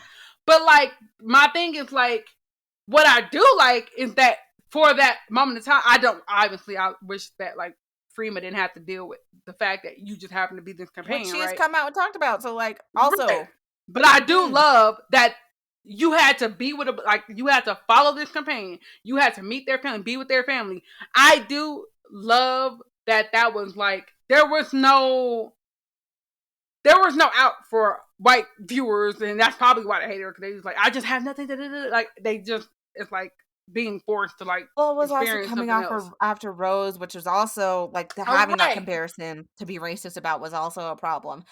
Exactly. But I do love that there was, like, this is a Black companion, so they have Black friends, they have Black family. You're going to be around that. Now we can take that energy, but, like, fix it, like, definitely repair, because y'all was putting Martha and that whole family through it. So we're going to just eliminate all that. But, like, keep the fact that it's a companion of color. It doesn't have to be a Black person. That's the thing too. Like the UK, like the US, it has a lot of, like, there's so many non-white men like that can, and, like, that's why I really love, like, Belle and Bender too. It's like the fact of them being people of color is not the point, but I love that you made them people of color when they could have easily been white people. Y'all made it, and it's like, that's how simple it can be, because their race, especially in this particular thing, did not factor at all, because they're not on Earth, so we don't even know the racial dynamics in space or wherever they're from, right? But if there is any, I know Doctor was trying to be like, you know, it's they try to be both racial, but then be like having Union Jacks and shit. Like, you can't have that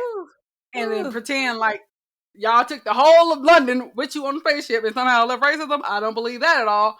But yeah, so it was just one of those things where I'm like, I do like the idea of, like, if you're gonna have a companion color, you gotta commit. I want you to, like, make the audience, because I don't, like, again, if it's not a Black person, like, I want to sit with, like, even with Yaz, I wanted to be in Yaz's experience. I wanted, because I don't know that life, so there are a lot of things about her experience I wouldn't have the same understanding of, and I would love to not. It works so well. I think that's why, I know that we're now digging way back, not even this season, but, like, I think that's why Demons of the Punjab, like, resonated so heavily with viewers, because it was an experience that a lot of us did not know about, or not know about, but like didn't, like that's not our experience, right? And for people that, you know, that was their experience, it did resonate with them. But I think also it was like, wow, it's, we're learning and experiencing another culture and more history that's important, and it felt important, it had weight. And Doctor Who is supposed to be a show that teaches us things. And so by having that representation and just letting it be and giving it space to be, Exactly. we will all learn and collectively be better and stronger as a fandom. So I just, Exactly. we can get That's off what of we this want. because we've been on it for I a while, know. but like, But I just want to drive the point home that we this is a don't need the problem. white man. We don't need Rose the can be by herself. Donna can be by herself. I mean, Amy did have Rory, but they could be by themselves. Like, for some reason, it's fine for the white people to be by themselves, the Doctor, but Mhm. not not vice versa. So I bet I will be. And speaking of, let's actually call it out. Like, if Dan gets to be by himself with the Doctor, I'm Oh gonna, no. I'm gonna, I'm gonna lose it. No, I will be hot. Like I just don't see it. Like I don't envision that being entertaining to watch personally. Like I just, Yeah. cause they really did not super interact that much. It was just wow. Cause like, why are you here? But like they didn't, I don't know. It might could be fun because then he would actually get to have a personality and maybe a story or something, but But I would love to not know what that is like. I you would better love be to be right. avoid that. So please cast somebody. I don't even care if it's another white man, 2 white men, whatever. I don't care. I just need somebody else. Dan ain't it. Like I tried. I did. Y'all heard me. I gave him a chance every turn. I said maybe next episode. Maybe next episode. Maybe next episode. I don't give people chances like that because I mean I think I see the vision in terms of like again we saw like in the first episode. I was like, oh, this is an interesting perspective. Like yeah, it's diverse because it's different, not diverse like in like there's a person of color. You know what I mean? Like Right. but that is a different perspective. We didn't really get a chance to do nothing with that. And I'm like, okay, he's a little funny, there's a little cute little moments, but I'm like, again, anybody could make a one-liner. Like it ain't that difficult. Like like hitting on herself, like that was funny. Like you don't need. We don't need John Bishop for that. Right. Sorry. I'm just.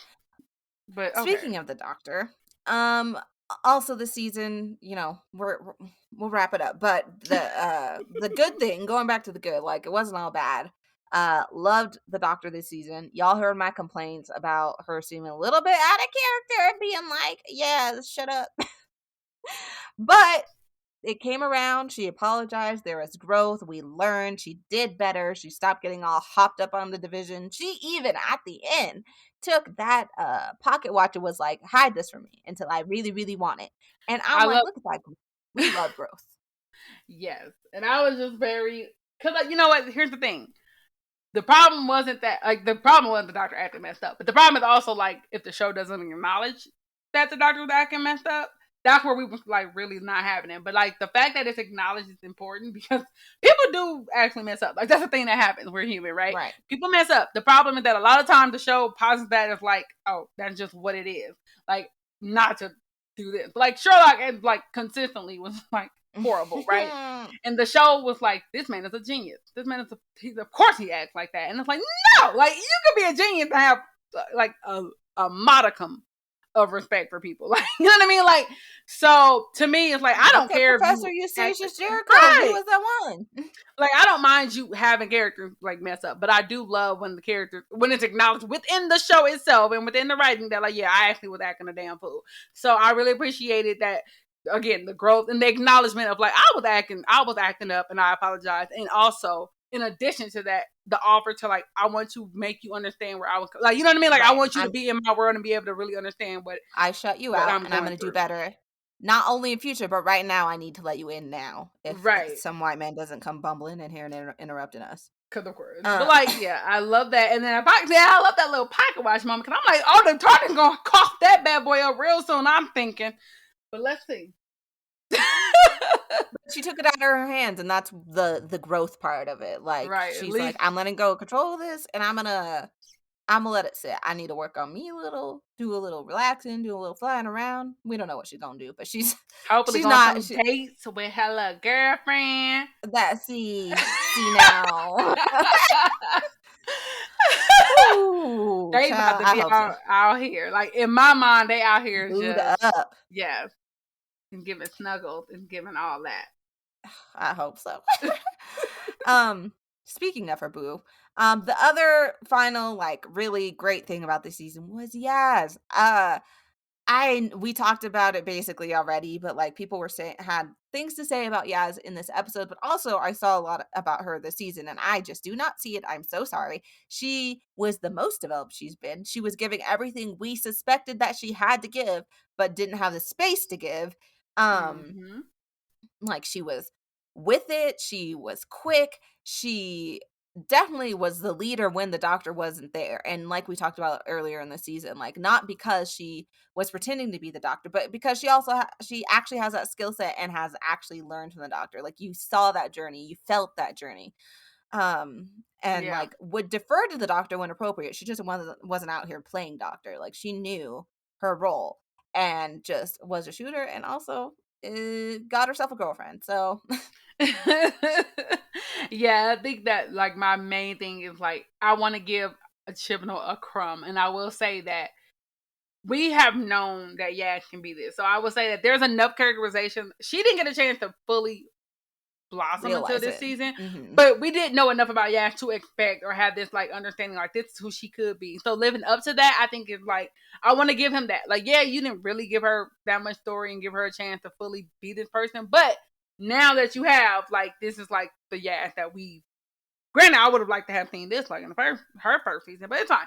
We got there, and I do appreciate that does it still feels like a consistent characterization and a consistent like it doesn't feel like, oh, we out of nowhere she's this person, right? Like out of nowhere she's very competent. Out of nowhere she knows how to do these things. It's like this has always been there in very small ways, but like now we get to see it at full force because she's separated from the doctor enough that we can see her like not in the shadow of the doctor, which is like we love that, but it's also good to see like this is why the doctor chooses people sometimes. I choose you because I know that we operate similarly, or like that we will be able to like you will be able to like take up the mantle. Be a good team. Yeah, like I know that you'll be tried. Like you'll do the best you can in that circumstance, and you'll like I don't know. It's just one of those things where I was glad that what I felt about Yaz and what I believed that she could be this. To me, they showed that. Like it was very much like, oh, you thought she was gonna be able to do, and she did. Like even like when I said, oh, they're gonna be in 1901, she gonna have these white men that's like a buffer because she's a brown woman, and they like, please, Yaz is out here. Yes, they her people, like they her assistants, and like I love the confidence with how they did that because. I mean, she's clearly the leader in this situation, but I just love that they let Yaz lead and even when like when Jericho was like, oh damn, you real calm about this, like you good at this. It wasn't challenging her. I like that it was like I defer to you because you know what you're doing and you're doing it well, and like we've been successful so far because you kept us on track. I love that. Also, a reason why Professor Eustachius Jericho was a real one. He didn't just assume because he was a white man, the oldest white man in the group, that he was the leader. I love him. Yeah, he's a real one, and he's like what like again. I'm not trying to harp on the situation, but like if I have to be stuck with somebody for 6 assaults or more, I would love if I have to choose one. I'm definitely gonna choose Eustachius. Like he is if I have a white man in a story, period, anywhere. That is like, especially in the story where there are women or women of color, where generally they would, take up a certain kind of space. I love that he was always like, where my expertise is, I will step forward, but I will pull back and I will like let other people handle it where I don't have authority, right? And it was very much like, oh, this is the one thing I know. Let me speak up. Then as soon as he said what he had to say, let me go back because I've done my part is done. Now you take over. I love that. That is what. Like, we don't just hate white men, right? Like, I just don't like how much power they're given in the story or how much space they take up. He does not take up space where he is. He is always deferring and, like, always just... He's filling the role where he's needed rather than taking up space that should go and then just, like, calmly, like, giving up power where it's like, there's no need. I don't know what to do in this moment. So, boom. You know what's up? All right, I'm following you. I'm following the person who knows what's going on. And, like, And that is like you right of. refreshing. That's why that's why we like him, because I can't be out here like standing a white man. But if I'm gonna do it, it's gonna be He's because on the list. He's up for consideration. like he was out here, like he really was. Like even, I mean, from the moment he appeared and just even how he talked to Claire and like as a woman, like in the 60s, like never talked down to her. Like these are And small remember, things. we said that episode. At that point, we didn't realize how big of a character he'd be. But like, Right. I remember saying that, like, I'm glad they didn't go the route of like saying like Clara was in hysterics or whatever. Other Yeah. ableist language they used back then, like Professor Jericho wasn't talking like that. And now that I know him better, I'm like, he wouldn't. He would never. Oh my Right. gosh, love him. Which is wild. It's like very consistent characterization for like a very short-lived, but like a very short-lived character. So I don't know. That's one of those things. Like, even though you clearly know how to do it, sometimes what is the disconnect? I want to know. I want to have a lunch with this man. I want to have a conversation because I feel Absolutely. like I have questions. He's not listening, but if you are, tell him. And assuming you're not trying to do anything untoward toward Yaz or the doctor, because we've already threatened you about that. But assuming you're not, like, let's get lunch. I have questions. Right. Like, let's have a little meal and like talk about it. But yeah, Yaz was killing it this season and was like so much of like what we've known she can be, and just having fun too. Like I feel like that's the thing too. It's like, yes, there's a lot happening, but it's also like this is fun. Like this is an adventure. We're like traveling on this ship that goes really fast over the water, I guess. I don't know what the hell is going on because the math wasn't mathing, but okay. Around the world in 80 days, fine. Whatever. But like they were having fun. Like they were traveling the world together. Know what the doctor and Yasmin give me? I don't know if anybody's gonna appreciate this reference, but like I just imagine like a good song, a song that's on their playlist that's on repeat is like "Fast in My Car" by Paramore. This is so specific, but it's like talking about how you can drive fast in my car. Like they're just talking about they just want to have fun. Yeah, and I mean that's like, what that's this the vibe. Given. That was definitely what this was given. That I think also might have been missed. Not missed because there was elements of like being just really that, which is. Like, at the point where Ryan was like, it's fun, but ain't that damn fun. like, I'm having a ball. So I love that. Also real. Like, I'm not against Phil Ryan. I'm like, you know what? Straight up not having a good time right now. I love that. Yeah, it was like, this was always fun to me, but now I get to really wow out because, like, I have to do it because the circumstances, but also I'm enjoying myself. So I love that too. Like, that we got to see Yaz not only be, like, really good at everything she does, but, like, also just genuinely having fun and making the best of the situation. Because I feel like, again, this season did not lean into despair in any point. It didn't lean into any one emotion too long because of the fact that it was moving so fast paced. But it was so many opportunities for them to be like, this is the end of the world. You know, like to make it dark and very dreary. And they did not. Like it was so many points where I was like, ooh.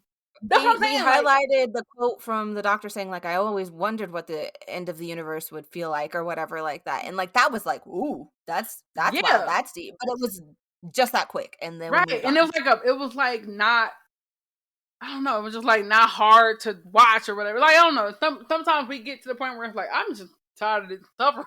Like, can we just do something, kill them, fix it, do something, please. Like this was very much like I was enjoying the experience all the way through, and like I had enough of the emotional, like, oh, that's crazy, but like not enough to where I'm like, damn, that's messed up. You know what I mean? Like I like that I have time to really, because you think. I urge you to really think about everything that happened this season because it will become more depressing as you do.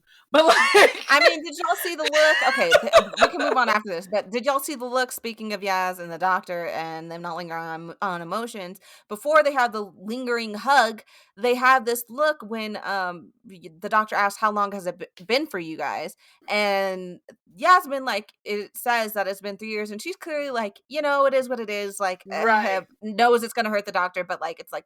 No big deal. Like, let's not talk about it. I don't blame you. But the face on the doctor, like how broken up she is about that. Like, and they give that face a moment. And like, it's all down to the acting and directing. Absolutely. Like these things may or may not have necessarily been in the script. We don't know, but definitely 100% works because of the acting and directing. But you can do the pacing, but keep the emotion. And they did it. And like, that's a really good example of that. Yeah, that's a perfect example because she was like, you just know, like heartbroken, like, damn, right? I really had you out here like that. And like, yeah, Mhm. knowing full well, like, oh, the doctor is not gonna like this answer. Like, you can see her face just Mhm. like, I promise you, I don't blame you. Like, it was that whole Yep. conversation, like that. You know, how you had those conversations where you look at somebody and y'all having Yeah. a whole psychic Especially your best conversation. friend. Like, you just are like, Right, like you just have that whole conversation, and that happened, and we got to see that because the camera spent the right amount of time lingering on the looks. mhm. It's like they were acting, like they were really. Again, these are the things where I'm like, we've always known they were capable. And we've seen it happen, but like not really. I feel like this, like they picked moments to really highlight these actors, and I was like, it was the subtle moments to me that were like really touching and like powerful. It was never really like, Mhm. it wasn't even action. It was always these moments of like looks and like, Yep. yeah, stop it. I Really can't. playing to the actor's strength. That maybe Yes. I don't even know that we knew they had because we weren't giving them these moments before. So Right. love that. So to wrap this episode up and this season up, we decided instead of having Ruth, rants, and raves, which we will do in the future, it made more sense for us to do better and better not. We want to talk about what they better do and what they better not do going forward with the tidbits we've been given and what we can expect from the New Year's episode and the future, like the rest of Jodie's run, basically. So for me, my better, what they better do is give Yaz and the Doctor satisfying endings, if not Thasmin. And what I mean by satisfying ending is, I think ultimately, for all of us, Black fans, Black Whovians, we now have Bill imprinted into our mind for every potential ending. Mm-hmm. So when I'm saying they better give them satisfying endings, I don't want no graphic endings. I don't want no death.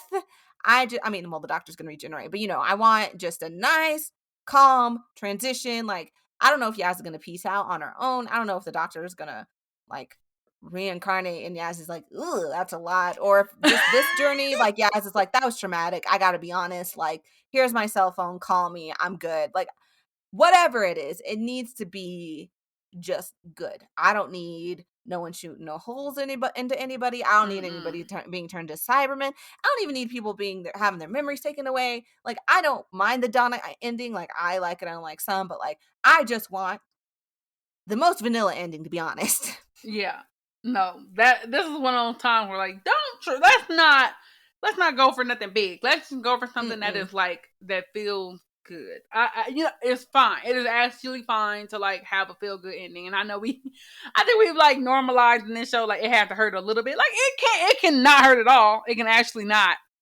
It can actually be a You know what? perfectly. Give me a replay. Give me Rose and Tin's ending just duplicated, but now it's 13 and Yaz. Let Yaz go off with her little 13 human in some other universe. I don't even care. Like, let's just do it again. Do it over. I just feel like Domestic bits.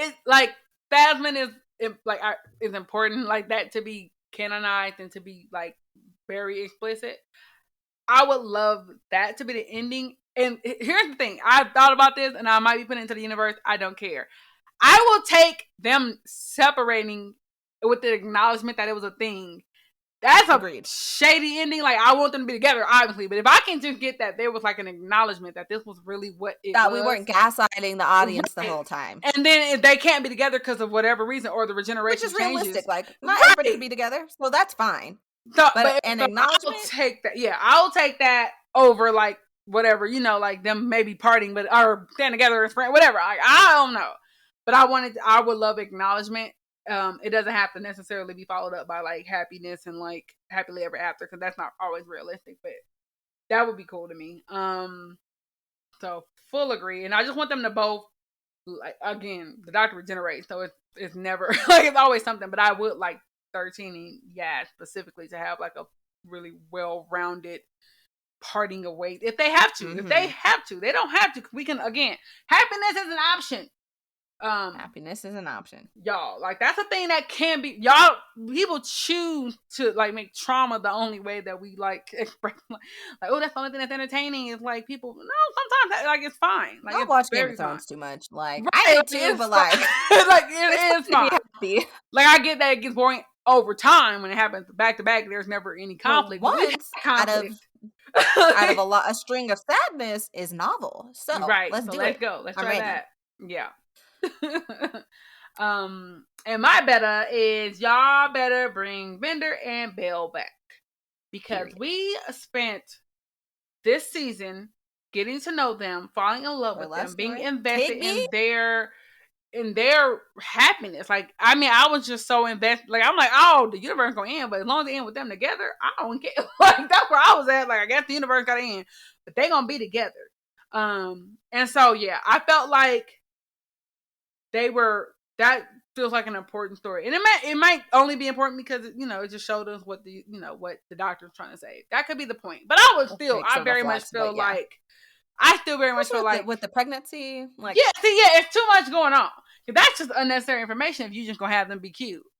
Like, just cute but not come back, that don't make sense to me. So I need y'all to bring them back because I need to understand. Like, I need to because they are just very competent, and like I love have the idea of them being like allies through the time and space travel and all that. And the flux is gonna be shenanigans, right? Like, there's gonna be ripple effects, and there are gonna be things that are the universe is gonna need people that are like trying to build it back up and make it better, like, or fix it, whatever. I don't even know what you can do at this particular point, but I don't know.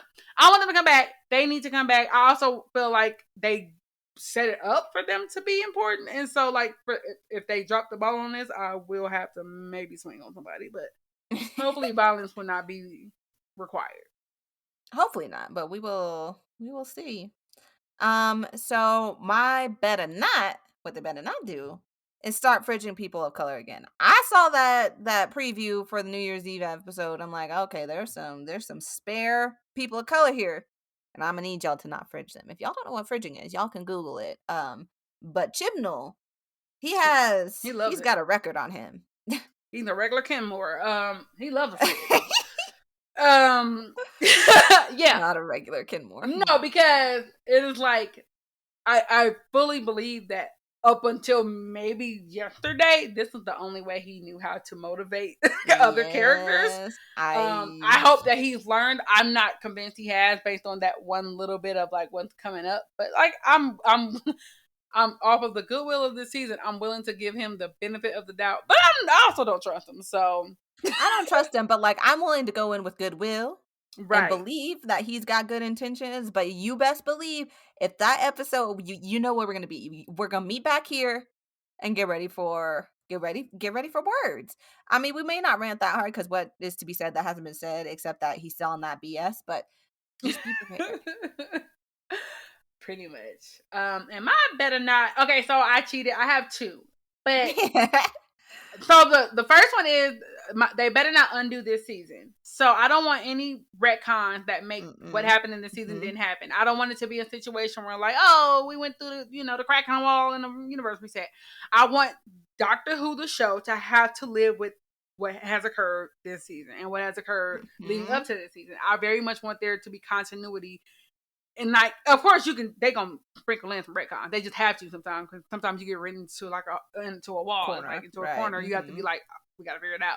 But in terms of like the overall, what it means for the Doctor, what it means for these multiple universes, what it means for like, oh, she was dropped off in a wormhole or something. Like, I would like that to be something that is constantly thought about or like somehow sewn in. I don't want them to undo the season. So that's my first one.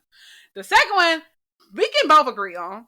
And so they better not exclude the Master from this narrative, because he is the reason why the Doctor even started going after Division and started trying to figure out what that situation was, because he's the catalyst for a lot of like the Doctor's motivation here. So look at, hey, I want to see the Master. Is it because I want to see Sacha Dhawan? Yes. Is it also because narratively it makes sense? Yes. Both things can be true. I could do both. Yes, we needs it. Y'all shouldn't even use the word Master if you weren't even about to bring them out.